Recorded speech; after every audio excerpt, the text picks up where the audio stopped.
অহা 24 নৱেম্বৰ তাৰিখে লাচিত দিৱসৰ দিনা আমি কন্যকাৰ উদ্যোগত তথা নদৱাৰ সমষ্টিৰ সন্মানীয় বিধায়ক শ্ৰীযুত পদ্ম হাজৰিকাদেৱৰ বলিষ্ঠ নেতৃত্বত আমি নদৱাৰ সমষ্টিৰ যুৱ শক্তিয়ে এক মহা আয়োজন কৰিছোঁ।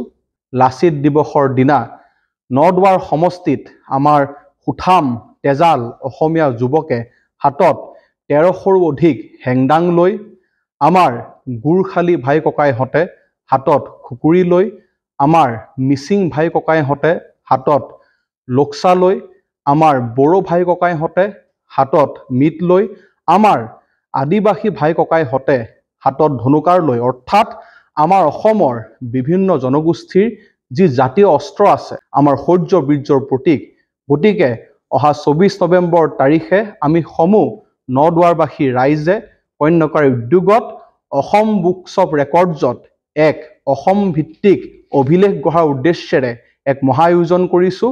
আৰু এই যি অভিলেখ, এই অভিলেখ আমি গঢ় দিম আমাৰ বাৰেচহৰীয়া ভাওনা উদযাপনস্থলী, আমাৰ সকলোৰে মৰমৰ পকামুৰা পথাৰত।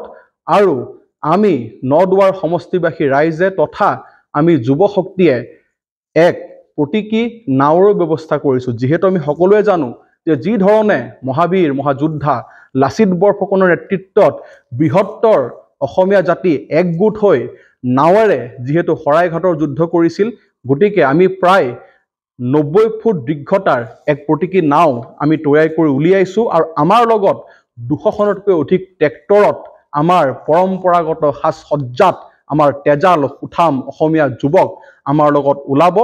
আমি নদৱাৰৰ যুৱ শক্তিয়ে মাথো কামনা কৰিছোঁ অসমবাসী ৰাইজৰ শুভাশীষ আৰু ঈশ্বৰৰ শুভদৃষ্টি, যাতে আপোনালোকে সহযোগিতা আগবঢ়াই যিয়ে মহান পদক্ষেপ হাতত লোৱা হৈছে আমাৰ অঞ্চলৰ ভাতৃত্ববোধ সাতামপুৰুষীয়া একতা এনাজৰীডাল টনকিয়াল কৰিবলৈ আৰু আমাৰ অসমৰ শৌৰ্য বীৰ্যৰ প্ৰতীক মহাবীৰ লাচিত বৰফুকনক শ্ৰদ্ধা জনাবলৈ, যাতে সকলোৰে সন্মিলিত প্ৰচেষ্টাত আমি সাফল্যমণ্ডিত হওঁ, তাৰে আমি কামনা কৰিলোঁ।